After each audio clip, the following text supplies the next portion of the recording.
Seja bem-vindo à segunda parte deste Buzz Factor. Hoje falamos dos prémios na eficácia. Professor Pedro Dionísio, falávamos há pouco deste grande prémio da Mercedes deste ano. Analisar a eficácia, neste caso a eficácia, e há pouco falávamos de budget, não teve aqui um grande budget, já percebemos que nem sempre é necessário um grande budget para conseguir estes objetivos, mas analisar a eficácia é um critério muito difícil ou não? O professor já fez parte deste júri. Há aqui várias medidas possíveis de eficácia. Enfim, o Jorge falou aqui de uma medida que tem a ver com o chamado valor de mídia, portanto, enfim, é um critério que consiste em traduzir as notícias em espaço publicitário e perceber o que é que isso significa em termos de valorização. Naturalmente que isso tem as suas limitações, como em tudo na vida, mas é uma medida relativamente objetiva, não tem em conta descontos, mas também não tem em conta a valorização que advém do facto de ser uma notícia. Se calhar também é a medida mais fácil para quantificar, não é? A medida mais fácil é muito difícil para as marcas quantificar este retorno. Pronto. Agora, outras medidas possíveis para quantificar têm a ver com, por exemplo, o número de pessoas que são trazidas aos stands, por exemplo, a fazer test drive, portanto, que estou a falar no caso do automóvel, portanto, que significa possibilidade de realmente a comunicação ter feito o seu papel, que é o papel de comunicar e trazer os clientes a um determinado local. Isto pode ser uma forma de quantificar, não quer dizer que seja neste caso. Há uma eficácia a longo termo, porque é a eficácia da envolvência emocional, porque acho que o setor automóvel também implica muito com essa envolvência emocional. Pode haver também eficácia em termos das vendas, embora, como o Manuel disse, há aqui um outro aspecto que é, para as vendas concorre não só a comunicação, mas concorrem também outras variáveis, nomeadamente as características dos produtos. No caso do mercado automóvel, temos aqui normalmente ciclos de vida dos próprios carros que têm um impacto forte nas vendas. Portanto, há que ter uma preocupação por parte das organizações em face a cada uma das ações e cada uma das campanhas, identificar para esse tipo de campanha quais são os critérios de avaliação de eficácia mais adequados. Portanto, não podemos falar apenas de uma forma de eficácia e de uma métrica, até porque a métrica do bottom line das vendas e da rentabilidade é influenciada não só pela comunicação, mas também por outras variáveis. Este foi o grande vencedor, mas não foi obviamente o único vencedor deste ano.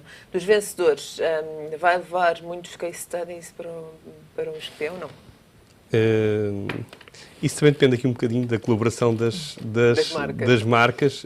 Aliás, ainda há uns meses atrás falei com a Manuela sobre isso, no sentido de podermos ter aqui alguns exemplos que possam ser usados em sala de aula e também ser usados na próxima edição do Mercator de Língua Portuguesa, que está para breve, e que também gostamos naturalmente de mostrar os melhores exemplos e os melhores casos, porque naturalmente que esta é uma montra onde estão algumas das melhores coisas que são feitas em Portugal, e por isso... Claro. E por isso é naturalmente interessante. Sob o ponto de vista, digamos, pedagógico, há aqui duas maneiras de apresentar. Uma maneira que é de apresentar o resultado final, um bocadinho tipo história, e há outra maneira de apresentar, é montar isto numa perspectiva de caso pedagógico, isto é, colocar o gestor de marketing ou o publicitário na perspectiva em que ele tinha o problema antes de ele ser resolvido, com o contexto, e, portanto, ele ser capaz de chegar a uma solução, que pode ser essa ou pode ser outra. Portanto, penso que, sob o ponto de vista pedagógico, há estes dois, muitas vezes fala-se em casos, há aqui dois tipos de casos. Há casos que são histórias que já estão resolvidas, e há casos que são montados de forma a terem que ser resolvidos. Luís Prata, este ano, obviamente, falando agora um pouco dos outros prémios, foi um ano que prémios podemos destacar nas outras categorias? Houve categorias mais concorridas? Não? Olha, eu agora vou dar uma seleção mais subjetiva, vou destacar obviamente não podemos falar de todos, porque são muitos, não é? Mas vou dar dois ou três casos, pelo que eles significam. O primeiro é o Prémio Internacional. Pela primeira vez tivemos uma categoria de internacionalização e acho que é de referir, apesar de termos tido relativamente pouca participação, o que é normal numa categoria nova, mas referir, neste caso, a Movicel e a BAR, e a agência BAR, que ganharam o ouro na categoria da internacionalização. Depois, mais 2 casos também bastante curiosos. Penso que pela primeira vez demos 2 ouros a marcas que, entretanto, desapareceram. Estou a falar o caso da TMN, que, entretanto, foi substituída pela Mel, e o caso do BES, foi substituído pelo novo banco. As coisas não foram feitas por causa disso, mas não deixou de haver, eu acho, alguma emoção, pelo menos foi assim que eu senti, quando, portanto, os representantes destas marcas foram ao palco receber, de facto, uma distinção de ouro para marcas que, entretanto, desapareceram. Não foi esse, como eu disse, o objetivo, mas deu-me um certo prazer pessoal e por isso queria destacar não só o prémio da TMN Mel, como também o prémio do BES. Manuela, esta categoria nova de que falava o Luís Prata, a internacionalização, surgiu este ano. Porquê? Sentiram a necessidade desta novidade? Exatamente. Sentimos que, de facto, devemos estar em linha com aquilo que são os padrões da evolução da economia e temos assistido casos muito interessantes de internacionalização de marcas nacionais e casos de empresas nacionais que estão a trabalhar marcas internacionais. Neste caso, as marcas que ganharam ouro não são marcas nacionais, mas é uma empresa nacional que as trabalha do ponto de vista da comunicação. E foi ela que, com o seu cliente, obviamente, se candidatou. E, portanto, surge naturalmente neste contexto. As exportações têm sido estrela nestes últimos anos no nosso país e, portanto, achámos que devíamos acompanhar a tendência da economia. Para o próximo ano não sei se haverá alguma coisa mais nova. novidades. Houve seguramente novidades também ao longo destes 6 anos que se foram adaptando às necessidades deste setor, não é? Este ano a Gala também contou com novos patrocinadores e isso também é fundamental e tem sido fundamental ao longo destes 10 anos para manter estes prémios em continuação. Não é? Sem dúvida. Sem patrocinadores, de facto, a Gala não existia e os prémios não existiam, porque estas coisas, para serem bem feitas, bem montadas, bem organizadas e nós nos podermos orgulhar daquilo que fazemos, só com colaborações, só com trabalho colaborativo e com apoios de várias entidades. E, na verdade, temos colaboradores que estão connosco desde a primeira hora, a começar pela Semusa, patrocinadores, a Film Brokers, e temos um patrocinador, tivemos 2 patrocinadores novos este ano, a GFK e a TVI. A TVI este ano brindou-nos com um enorme protagonismo para os prémios à eficácia nos seus canais, porque na verdade reconheceu valor nesta mensagem também para os telespectadores daquilo que faz também mover a economia de alguma maneira, não é? Porque a publicidade, enfim, há documentos, há estudos que demonstram que existe uma correlação positiva entre o desenvolvimento económico e a publicidade. Aliás, é um dos primeiros setores a sentir a crise, não é, professor? Exatamente. E, portanto, e seguramente que será importante, sobretudo para o setor da televisão. E agora a sair, não é? E esperemos que agora a sair, sim. Esperemos que agora a sair. De resto,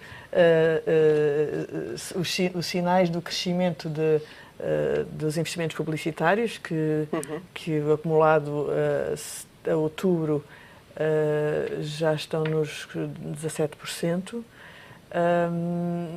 indiciam que a economia tenderá também a ter um comportamento mais positivo.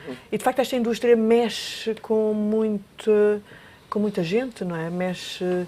Tem uma participação no PIB nacional muito significativa e, portanto, para nós foi uma honra poder contar também com a visibilidade que a TVI dá a toda esta indústria, quer porque emprega muita gente diretamente, quer por tudo o que envolve indiretamente, não é?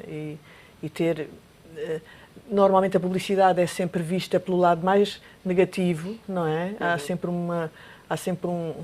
uma politização da questão do tema da publicidade e, portanto, é bom de vez em quando também ir passar o verdadeiro valor da publicidade para quer o valor económico, quer o valor social, quer o valor cultural e lembrar às pessoas que, de facto, é a publicidade que permite uma série de coisas, desde a independência dos mídias até aos eventos culturais que todos nós Seja ela de podemos que forma assistir. for, não é? Já agora, Mesmo posso com acrescentar o só uma coisa a propósito desta questão da publicidade. Muitas vezes também há a ideia, enfim, de quem não está bem dentro destas áreas, que a publicidade é que molda as pessoas, que molda os comportamentos, enfim, que tem assim um poder um bocado quase maléfico.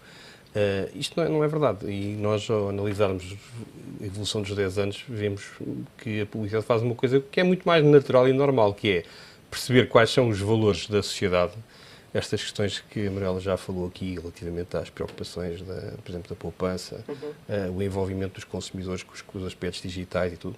Portanto, a publicidade e também muito agora a questão da responsabilidade e responsabilidade social. A publicidade vai refletindo os valores da sociedade e vai se adaptando, até porque é muito mais inteligente para qualquer marca apanhar a onda, aproveitando aqui uma via de surf, do que estar a remar contra a maré. Porque isto remar contra a maré, em termos das grandes tendências sociais e as grandes vagas de fundo, é quase uma missão impossível.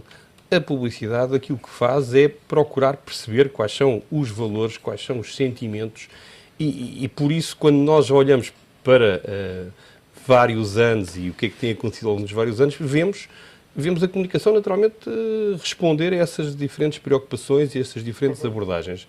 Muito mais do que ela querer fazer alterações enormes. Aliás, a verdade é que ela não pode fazer essas alterações tão grandes é que, em relação a campanhas cívicas, nós vemos as dificuldades que é mudar comportamentos das pessoas, não é? Portanto, estou a falar em questões de violência doméstica, condução, vacinação, etc. Portanto, coisas que interessam aos cidadãos, tão difícil muitas vezes é mudar comportamentos. Portanto, as marcas comerciais não têm este poder sobrenatural e aquilo que fazem é procurar, de uma forma inteligente, perceber quais são os valores da sociedade e ir adaptando-se a esses próprios valores.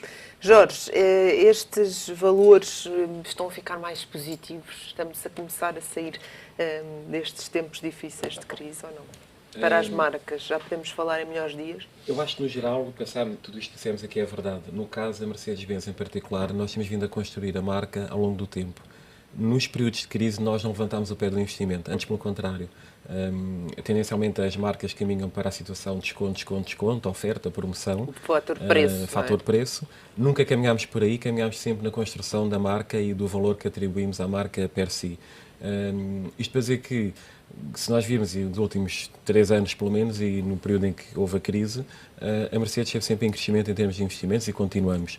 Portanto, acreditamos que a construção da marca é feita a médio e longo prazo e portanto, temos a capacidade, e felizmente, de o poder fazer como marca internacional que somos, de, se no mercado está menos bom, tirar recursos do mercado e meter no que está menos bom e continuar a investir na marca.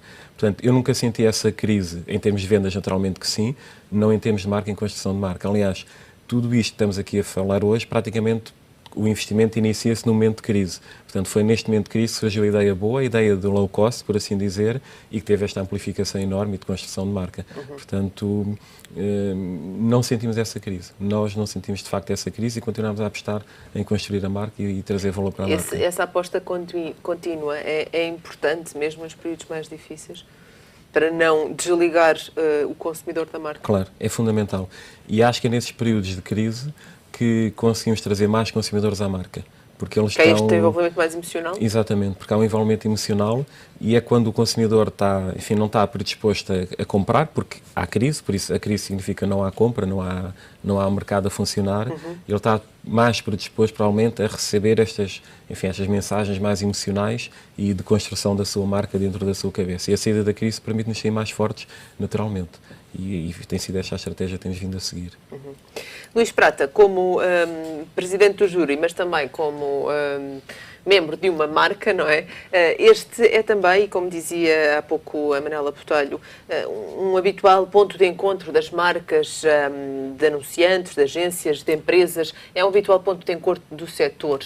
Isso é cada vez mais importante que haja estes pontos de encontro para que precisamente agências, marcas, anunciantes, empresas falem entre si e partilhem estas experiências. Sem dúvida, eu acho que os prémios de eficácia são um fórum, são já uma instituição que ao longo de 10 anos ganhou o seu espaço. De facto, existem outros prémios, mas eu acho que, do ponto de vista da credibilidade, os prémios de eficácia, na minha perspectiva, são de facto os melhores. É importante a comunidade da comunicação em Portugal ter de facto estes fóruns. Porquê? Porque é uma oportunidade de partilharmos experiências, aprendermos uns com os outros e também gerarmos novas ideias e mesmo de possibilidades de negócio para o futuro. Portanto, eu acho que aqui há que dar os parabéns e agradecer, neste caso, à PAN, mas também ao Grupo de Comunicação, por terem feito todo este esforço e que, no fundo, acaba por beneficiar toda a comunidade do marketing e que hoje em dia já chega também aos nossos patrocinadores e mesmo ao cidadão comum, uma vez que, como a Manuela disse bem, a própria TVI deu-lhe grande destaque. Mas, sem dúvida, é importante este tipo de iniciativas, até porque eu acho que nós, enquanto marketeers, temos muita necessidade de estarem a trabalhar, olharmos para nós enquanto uma classe, enquanto um grupo e ver que tem também interesses o que é que comuns, fazem, não é? tem interesses comuns e que temos, obviamente, interesses comuns a defender e a desenvolver. É importante também, na sua opinião, ver o que é que as outras marcas fazem, Jorge? É fundamental. Eu acho que é fundamental porque também daí surgem outras ideias e algo que é implementado num determinado segmento pode ser implementado noutro. Este exemplo da prancha e deste projeto teve por trás, repare que em nenhum momento se falou propriamente de Mercedes, nunca se falou em vender automóveis, nunca se falou de um automóvel, e era a Mercedes que estava lá e era a construção da marca, o fator de inovação, o fator de a juventude, a desportividade, que são fatores que estão inerentes à marca, que fazem parte do ADN da marca, sem nunca falarmos objetivamente da marca e falar de um automóvel. Nunca se falou da palavra automóvel, que é o que nós vendemos, são automóveis, basicamente, soluções de mobilidade, porque o projeto estava fora do que seria o projeto normal ou da comunicação tradicional dos automóveis. E se calhar também a inspiração parte de outros segmentos e de outras ideias e de outros fóruns e enfim, de toda a sociedade como um todo. E de facto partiu. Manuela, uma última pergunta, temos um minuto para terminar. Já terminámos estes 10 anos, agora começamos uma nova década. Já estamos a pensar nos prémios de 2015 ou não? Nós sempre que terminam uns, estamos logo a pensar nos outros. E começamos logo por pensar em convidar os membros do júri, porque é o júri... Os júris são a peça fundamental para a credibilidade e para o prestígio destes prémios. Porque tem uma tarefa muito, muito difícil, para além de trabalhosa, como dizia o Luís, tem uma tarefa muito, muito difícil que é exatamente, primeiro, avaliar os seus pares, que não é fácil, claro. Quer se queira, quer não é fácil. E depois, é uma tarefa também difícil e delicada, porque... por muito objetivos que sejam os critérios, e são 7 critérios muito objetivos, há sempre alguma emoção, não é? Nós, como seres humanos, temos sempre alguma emoção a analisar cada um dos casos. E por isso é que são 12 o número de jurados, para também haver espaço à discussão e à conversa e às dúvidas, porque não é suposto que... todas as pessoas conheçam bem todos os setores, claro. Porque cada setor tem as suas especificidades e, portanto, nós procuramos ter no júri pessoas que conheçam as várias, ou que estejam em vários setores de atividade, exatamente para poderem aportar algumas das especificidades desse setor e ajudar, às vezes, em momentos de decisão onde é mais difícil podermos avaliar os casos. E, portanto, temos essa preocupação de encontrar as pessoas certas para estarem... Vamos marcar já encontros para daqui a um ano. Muito obrigada aos 4 pela vossa presença. Hoje sobre os prémios à eficácia e hoje ficamos por aqui. Já sabe, marcamos encontro consigo daqui a 15 dias.